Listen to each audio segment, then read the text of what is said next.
Namo tassa bhagavato arahato samma sambuddhassa. Namo tassa bhagavato arahato samma sambuddhassa. Namo tassa bhagavato arahato samma sambuddhassa. Buddhang dhammang sangham namasami.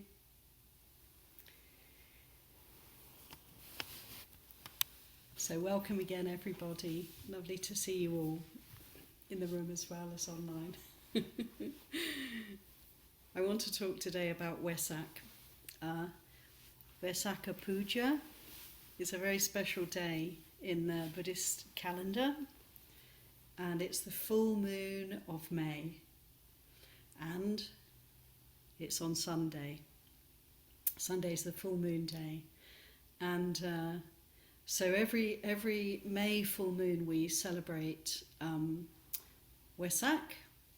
And Vesaka Puja is the commemoration of the birth and the Enlightenment and also the passing away, the death of the Buddha. And so it's a triple celebration, all the major life events of the Buddha basically in one day. And I find that very, very interesting to contemplate. Birth, enlightenment and death, all in one day. So I want to say a few words about the Buddha's life, because I find it so inspiring to consider the Buddha.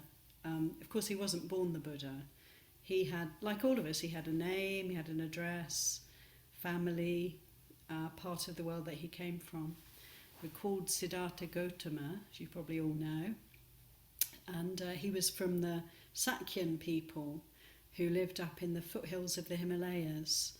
A very proud people, a warrior race. They were Khatyas from the warrior caste, which is the second of the sort of four main tiers of the caste system.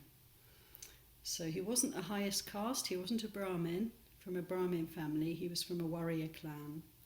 And, you know, it was a very long time ago, of course, nearly 2,600 years ago, but we can glean certain information from the Pali Canon and from knowledge of the history of those times. I mean, in those days there were many countries where we now have India, Nepal, many different countries, many kingdoms, some republics and some actual democracies as well in there. And so the land was all divided up into different zones. They spoke different languages, had different customs, and the Buddha came from a northern region and what's now Lumbini in Nepal.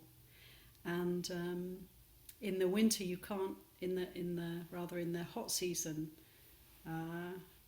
most of the rainy season, you can't see the Himalayas from where the Buddha lived. But towards the end of the hot season and the cold season, you can see the Himalayan peaks in the distance from Lumbini, what's now called Lumbini. And his mother came from a neighbouring nation, I think it's called Kosala, can't quite remember, and his father was from the Sakyan clan. So his mother came across to join the Sakyan clan. But when she was pregnant with the Buddha, with Siddhartha to be, she returned to her homeland, which was the custom in those days. But she was on her way, and then she started to give birth.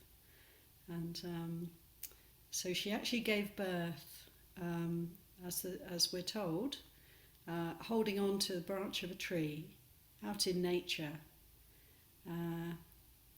So Siddhartha was born under a tree in the region between the two kingdoms, the tribal Sakyans and the kingdom of Kosala. And then she made her way back home to her husband's family because it was too late to have the baby in her own family place. And sadly, his mother died after 6 or 7 days of his birth. So the Buddha's, lost his mother very early, never knew his mother, and he was brought up by his stepmother, Mahapajapati, who breastfed him and took care of him and was essentially his mother then, and who later became a bhikkhuni and became an arahant, as did many of his family. But, he actually grew up in a very cosseted way. There was a prediction that he was going to be a very special person. He was either going to be, according to the astrologers and the wise sages at that time in that place, they said he's either going to be a great world leader, a great king, a great chieftain, or he's going to be a great spiritual master, renounce the world and become a great sage. And actually the father of the Buddha, King Suddhodana, he preferred the first of those. He wanted his son to be his heir, and follow in his footsteps and do better even. So he made a kind of plan to try and prevent the Buddha from having any sort of spiritual awakenings.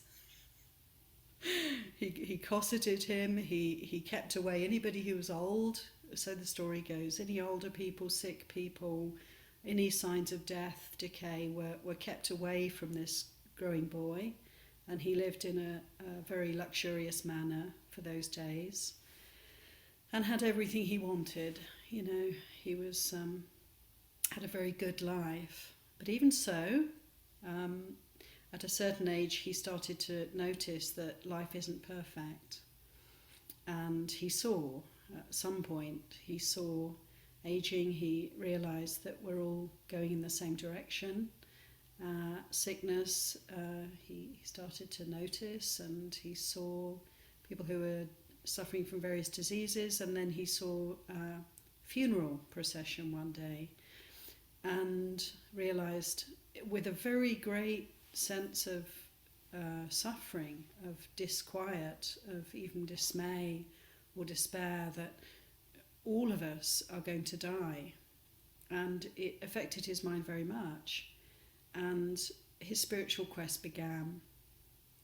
So sadly for his father, he left the family life, left his clan, and he knew that he couldn't, he knew that he couldn't stay where he was because his family would be wanting him to continue to be a member of the clan and to fulfill his kind of clan destiny.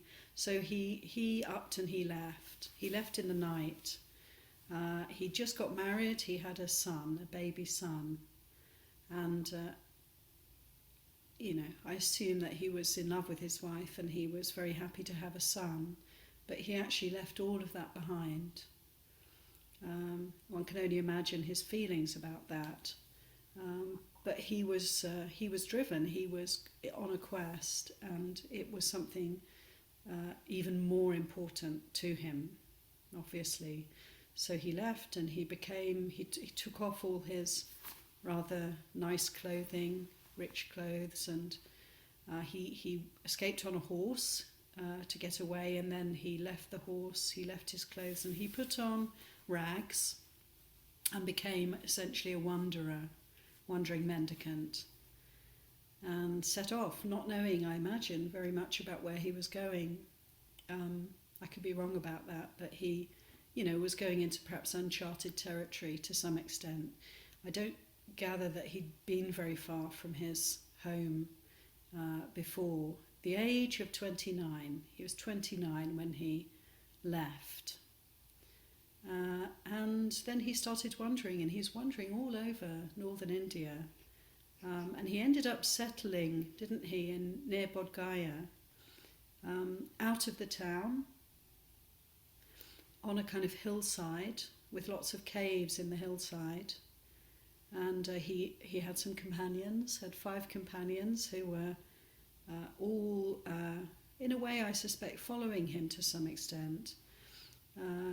he sort of knew what he was doing, and what he was doing was really practicing a lot of asceticism in the attempt to face up to our human natural kind of tendency towards the comfort zone, getting what we want, meeting our desires. And he felt there's something I have to counteract here. I have to work against this. I have to come out of this need for things.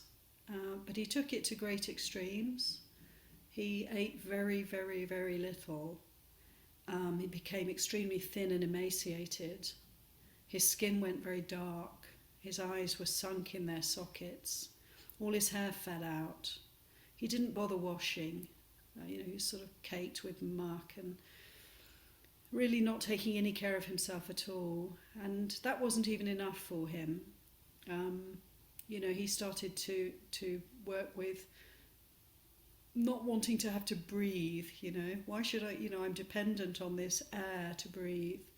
Let's look at that, And so he stopped breathing. He did the breathingless practice. So he'd hold his breath, for as long as he could, and experienced a lot of suffering. So in every way he was testing, challenging the body, and not giving in to any kind of desires.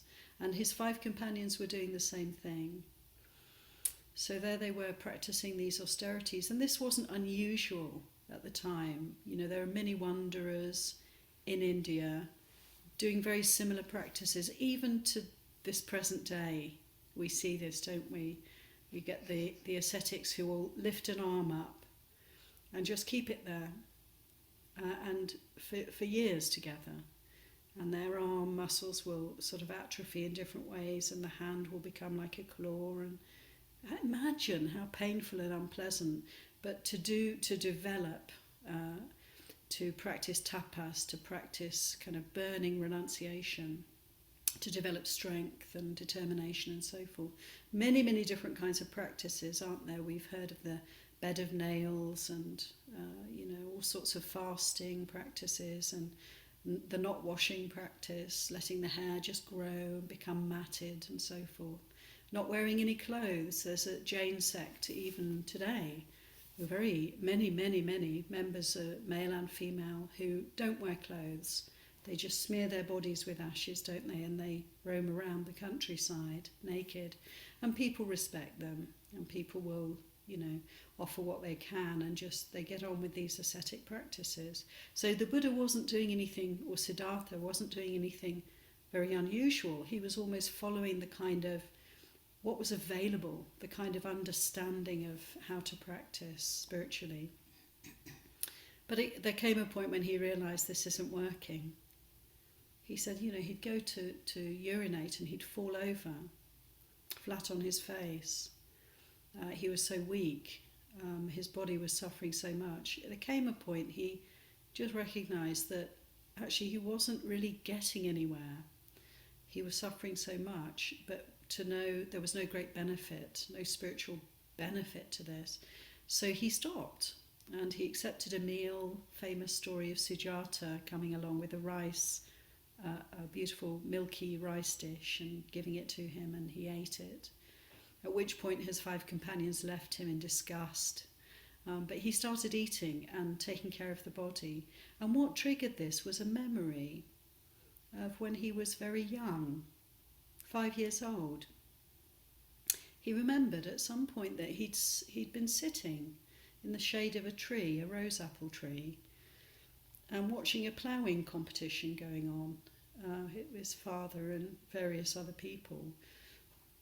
And he started meditating quite naturally as a child, watching the breath and sitting very peacefully. And he had this memory come to him in the midst of these very austere practices, and he thought, there's something about that I need to pursue. That was beneficial. That was a profound experience. So this is why he changed his method, and he then started to seek out great spiritual teachers of the day who were teaching meditation. And he met 2 teachers, and they were practicing very well, very powerful samadhi practices, stilling the mind, stilling the heart, and experiencing the jhana, different aspects of reality that can be accessed with a very peaceful mind, a very still mind. And these teachers had really had really achieved very great states of jhana, high jhana practices, and so the Buddha learned from them, and he excelled all the other students and very quickly managed to even equal or even excel the teachers that he met. And yet, they were offering him, please come and join me in teaching this group, and join me as a teacher, or even become my teacher, please. You've understood better than I have. You've had the same attainment as my father. I haven't attained this yet. Please be our teacher. But the Buddha felt, I've seen to the end of these jhana practices, but I'm still suffering. This isn't quite the way. This isn't freeing me. There's still suffering in the heart. And so he walked away from that as well, walked away from these teachers, these spiritual communities, best of the day sort of thing, and continued his quest. And he actually, I think probably, who knows, but at this point he was very close to realising Nibbana. He'd experienced the extreme suffering for years, for 6 years. He'd practiced austerities of the most extreme kind. He's now 35 years old, and then he'd experienced the bliss that is possible for us to experience through meditation practice, through stilling the mind. And he very quickly recognised that this is the other extreme, this is also not the way. And so then he came to the middle way, and he found a suitable place, very quiet, under a Bodhi tree. The place now is a great big town with a great big temple where the Bodhi tree is, but at that time it was a quiet, secluded spot. And he sat under a Bodhi tree, and he made a determination, because he must have sensed he's very close to breaking through to reality, to waking up. And so he made a determination, I'm going to sit here until, even if my bones, I end up a skeleton sitting here, my flesh falls away, even to the end, I'm not going to move from this spot until I've realised the truth. And that's what he did. And quite a remarkable, amazing determination. Just thinking about that gives me goosebumps. Some people say they've done the same thing. Early on in my meditation practice, I used to make that sort of determination as well, thinking that I was so close. It's very lovely to make that kind of a determination, but for the Buddha it really actually was the case, that he managed to break through and realise Nibbana sitting there, however long it took him. I believe it was a night. He talked about one night. And in that night, he had 3 great realizations. In the first watch of the night, so from about 10 p.m. until about 2 a.m. Am I right? No, I think it was I think it was earlier than that. In the evening of that night, he had a great realization. He saw his karma. He saw cause and effect. He saw how he had come to be where he was. All the past causes and conditions that led to this moment revealed themselves to him. His mind opened up and he could see the bigger picture, the whole evolution, if you like, that had led to this person sitting under this tree. And all this knowledge came to him, first of the great knowledges, te vidya, And then in the second watch of the night, which I think is the time I just said, about 10 till 2, he then saw that this is the case for all beings. And he could actually see how every being now has this past karma, past causes and conditions that have led them to be where they are right now. The fullness of that picture, understanding cause and effect, why things are as they are, and making peace with that, presumably, having seen the bigger picture, seeing the natural law, the Dhamma of that. So his vision, his knowledge opened up to the entire world, world systems even, and he could see how all things come to be and how all things change and how all things pass away. Just so. And then he directed his attention in the last part of the night, from about 2 till 6, I think. He directed his attention to this heart here, his own heart, his own mind. And he directed his attention specifically to look at the defilements that were there.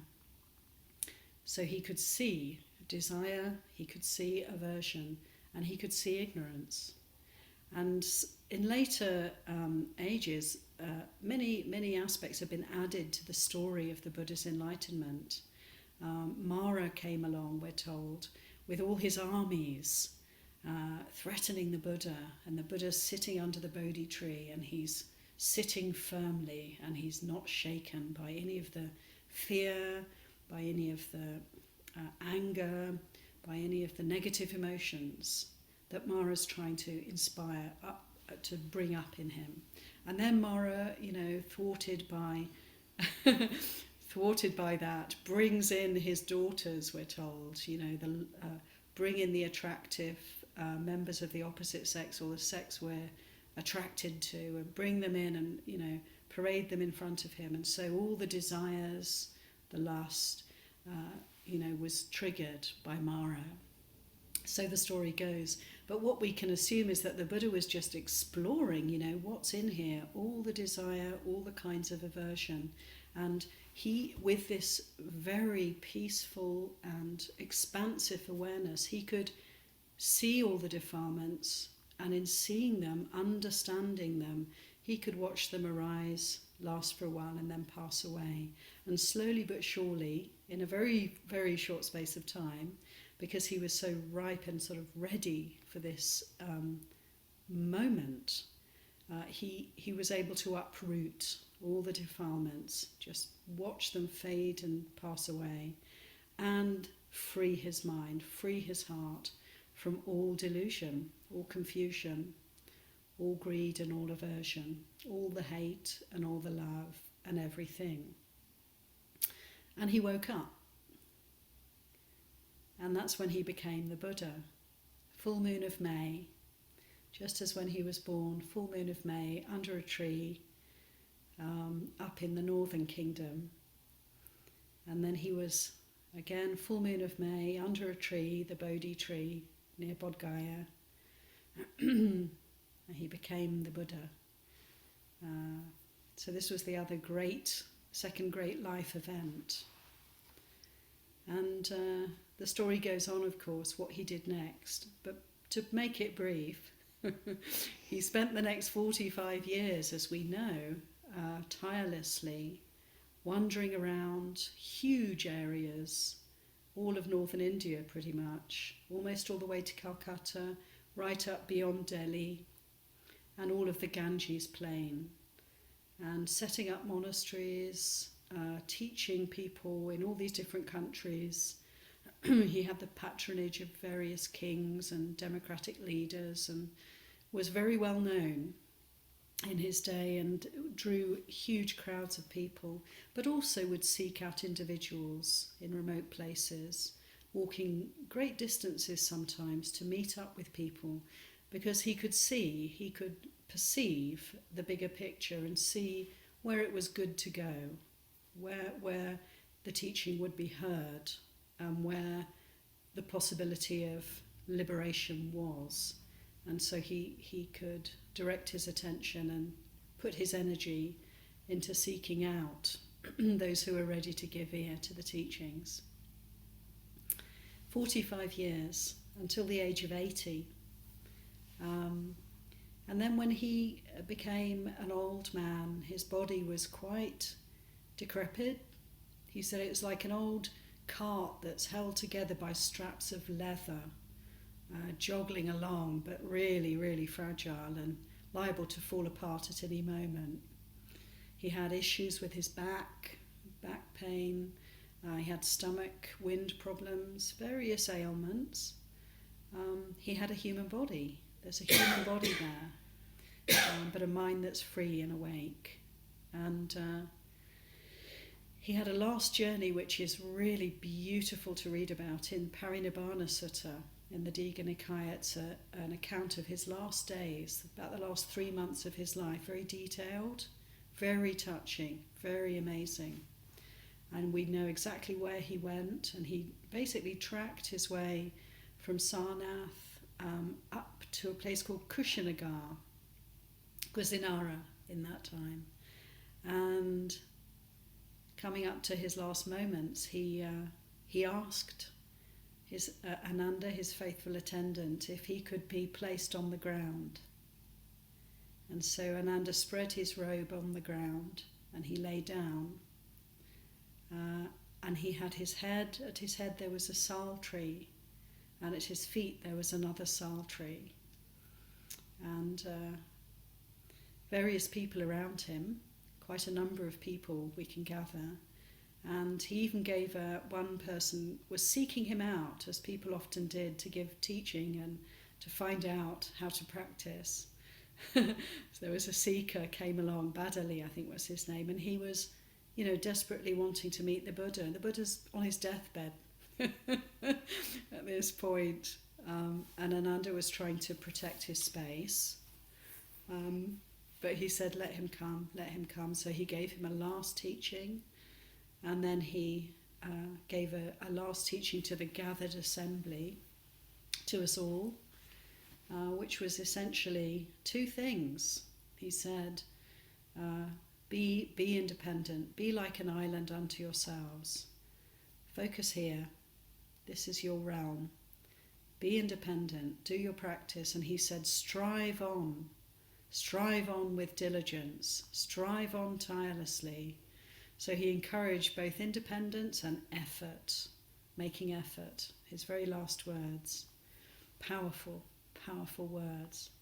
And then he passed away, and it was May, the hot season in India, of course, and a full moon night. And that was the end of his life, end of the body. And I find it really inspiring to contemplate the Buddha's life. I've given a very potted version. But I find Vesak, it's a celebration of the Buddha as in the human person who lived all that time ago, and whose teachings are thankfully still with us today. So his words are kind of reverberating through the centuries. We still have the teachings. This is something amazing, extraordinary. So we can really celebrate that. But also the Buddha, the meaning of the word Buddha, of course, is awake.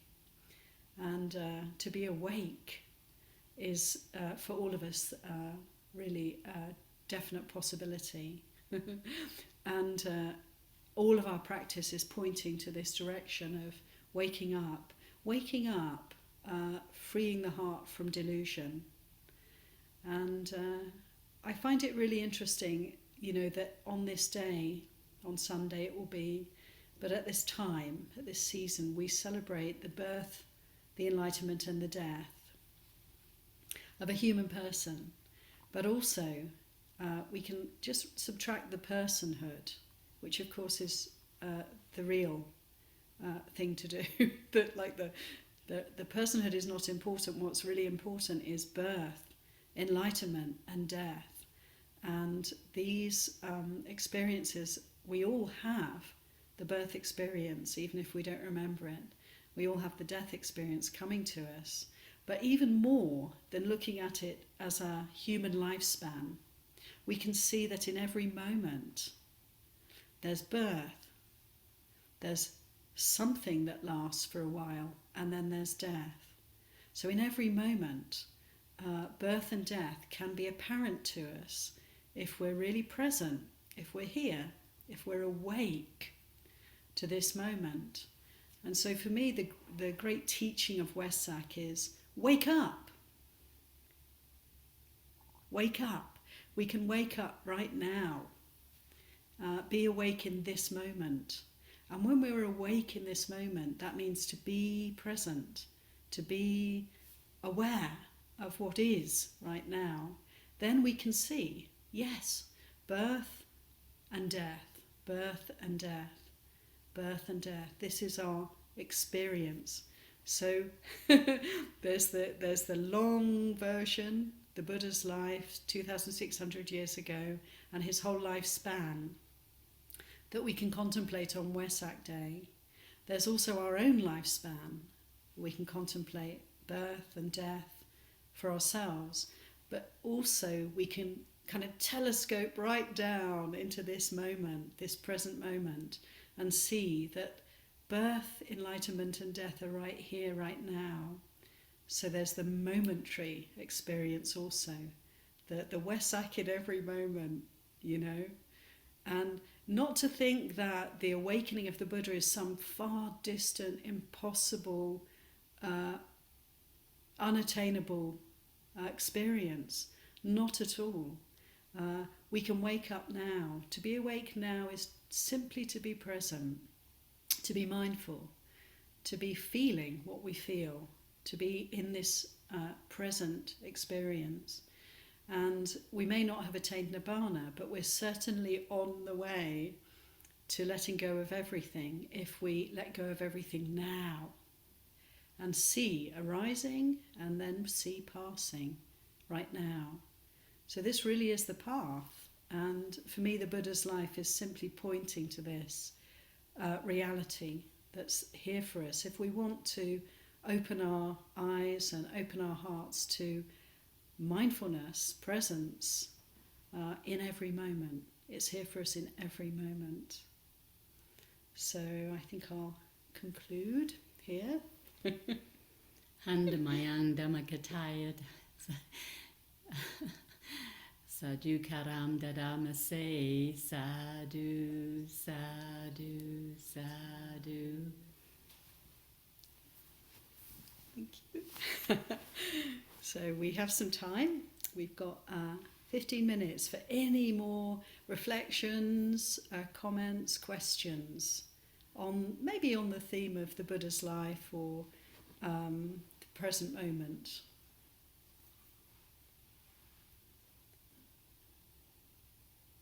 And if that stops your mind, then you can ask anything.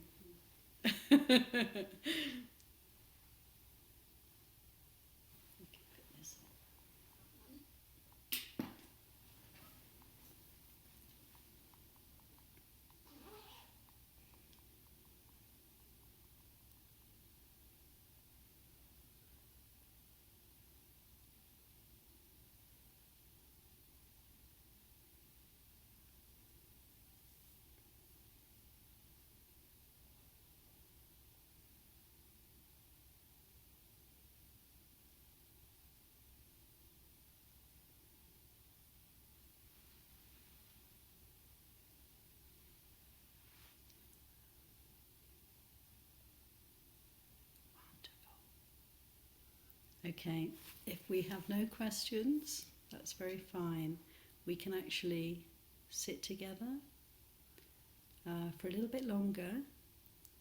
We've got a little while, so if you want to all stay, that would be a very good thing. And I'll ring the gong at 10 o'clock, or whatever time it is where you are, on the hour.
last night I managed to set up the registration form for Ayya's retreat.